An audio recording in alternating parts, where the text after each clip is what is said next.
หมอยสูงค่ะหมอยสูงพี่ๆน้องๆพบปันแห้งข้าวสายหมอหอมกุ๊กก๊อกค่ะเมื่อในก็เป็นวันที่9เดือนธันวาคมที่5ปี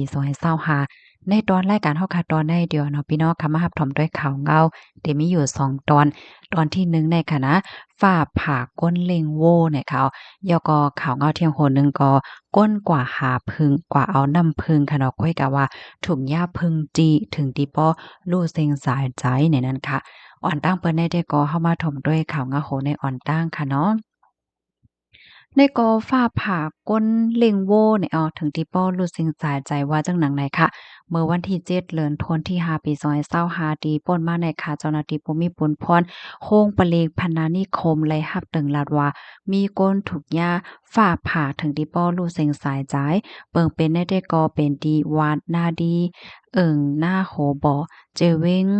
พรนานิคมเจตอนสกลนครเนี่ยค่ะไว้หลังเสร็จแล้วรับตึงลาดยอก็ จังไรลงปื้นตีเสียวแลไรกว่ากดทัดด้วยเนี่ยค่ะเนาะเพราะว่ากว่าถึงเหย้าเนี่ยก็ปื้นตีดีนั้นนั่นไหนมีญาติพี่น้องว่าก้นหวานว่าสังว่าจังได๋มาจอยมาเทียมมาต้วยตั้งนำตั้งหลายแหวก็ญาติพี่น้องก็ไล่เอาโตผู้อันถูกยาฟ้าผ่านั่นก็ไว้ที่หลอดเพเนี่ยเนาะก็เลยฮู้ว่าก้นอันเซงก่อนนั้นได้ก็จื้อฮ้องว่านายเป็กอายุไล54ปีเฮ็ดเนี่ยค่ะเจ้าหน้าที่เขาเลยต้องไล่ถามเฮดก็เลยฮู้ว่าอ่อนนาดี มันติเป็นนั่นค่ะเนาะเมื่อพ้องนั้นแน่มันเหมือนหนังว่าฝนเตตกเหย้าฟ้าฝนในรับสึงรับพืชลงมาจังไหนเฮาก็มันก็ใหม่ๆฮ้อนๆให้ในนั้นน่ะเนาะเฮาก็มีฟ้าแสนฟ้าร้องให้ไหนค่ะกว่าเนาะกับในโพดใดก็บ่นว่าโกเนี่ยก็ที่เปิ้นน่ะก็ฟ้าผ่าว่าสังว่าเฮ็ดไหนนะก็กว่าเอาโวกว่าตอนโวเหมือนจังว่าเอาตอนโวเข้าคอกเข้าเหล้าเฮ็ดไหนนะ บ่พ้องตีไปกว่านั้นค่ะทำเป็นหิ้มห้อมต้นหมากเป้าวค่ะเนาะฟ้าเนี่ยก็ไล่ผ่าลงมาใส่ที่ยอดหมากเป้าวนั่นค่ะเฮ็ดให้เติกเคือไข่ป้ามั่นใจค่ะนะถึงที่ป้อรู้สึกสะใจกว่าว่าในค่ะตั้งฝ่ายเจ้าหน้าที่ภูมิพลพ่นเขาเนี่ยก็แล้วโตในส่งกว่าที่โคงยาเนาะเปิดกดทัดลองตั้งเปิงเป็นโหย่อยมันเถียงกำหนึ่งเฮสืบนั่นก็ได้เอาขับโตมอบอาปัญญาพี่น้องแฮนหลูด้านปันกว่าจำหนังฟิงทุ่งศาสนา มีนั่นว่าในเขาเลือเซนั่นก็ตั้งฝ่ายฟิงฟ้าราศีเขาก็เลยเปิ้นเผาปันฟางเติ้นคณะวานในเหลินที่หาในตั้งเหลินไฮไลท์สตีก็เพราะว่ามันติมีฝนโต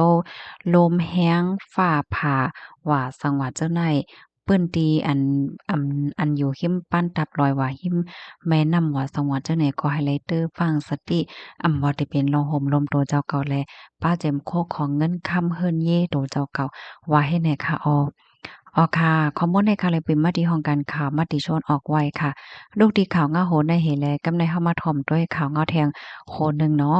อันในก็มีก้นกว่าหาเพิงเนาะย่าเพิงจีถึงที่ป้อรู้เซ็งสายใจกว่าว่าในค่ะเมื่อวันที่7เดือนธันวาคมที่5ปี2025ในเจ้าหน้าที่ภูมิพลพรที่ห้องผลิตขนโยมค่ะเนาะเลยหับตึงลาดว่ามีก้นถูกย่าเพิงจีเนาะเปิงเป็นได้ก็เป็นดีเมืองป้อน เจอเว้งคนย่อมใจตอนแม่ห้องสอนเมืองไทยตอนเหนือค่ะไหว้หลังเห็นไลหับตึงลัดเหย้าเนี่ยก็ไล่ลงปืนตีเสกว่ากดทัดด้วยค่ะก็ไล่ฮู้ว่าก้นอัญญาเพิงจีนั่นจื้อฮ้องว่านายวีรายุทธอายุไล46ปีค่ะ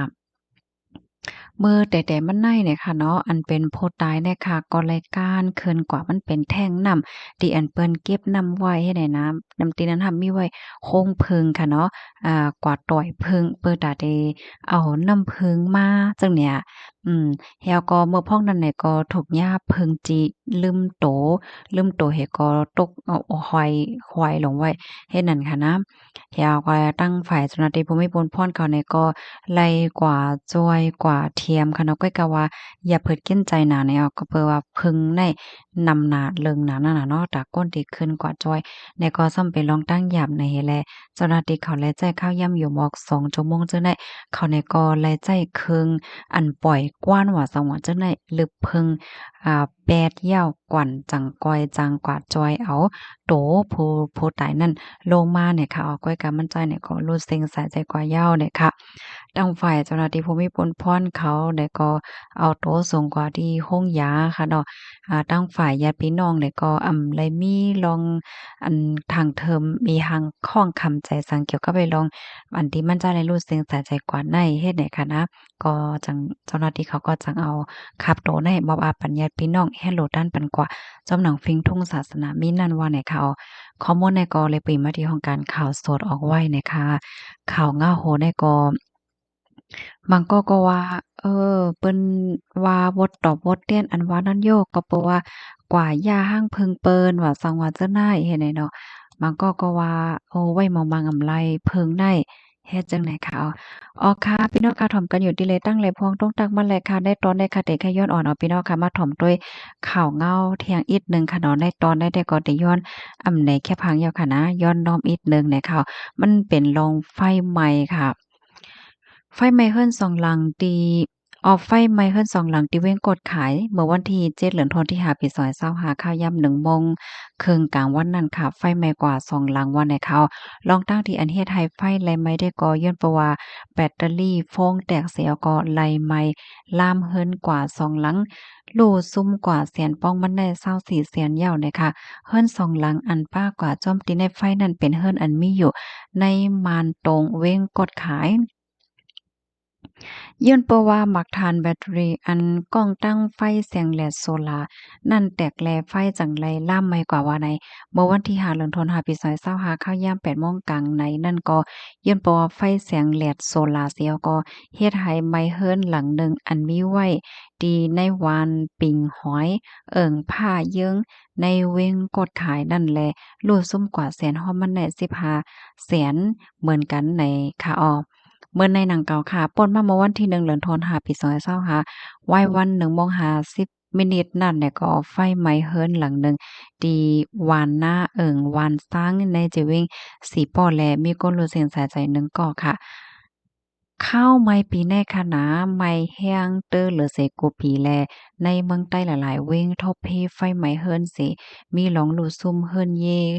กวยมก้าค่ะเนาะมีป้าก้นเลยรู้สึกสะใจกว่าป้าตีในไฟก็มีนะคะข้อมูลในกอค่ะและเป็นมาดีของการข่าวเงาหางเสียงได้ออกไว้นะคะเนาะเพไฟเนี่ยค่ะยินชมพี่น้องค่ะกูก็ดีรับถอมปันแห้งค่ะเนาะหนังเฮอพี่น้องค่ะเดี๋ยวเลยรับถอมข่าวเงาและตั้งหูตั้งหันกูมือวันนั่นเนาะจอยกันสืบเปิ้นแพร่แชร์กว่าเสกำค่ะยินชมใหญ่นำค่ะหมอยสูงค่ะ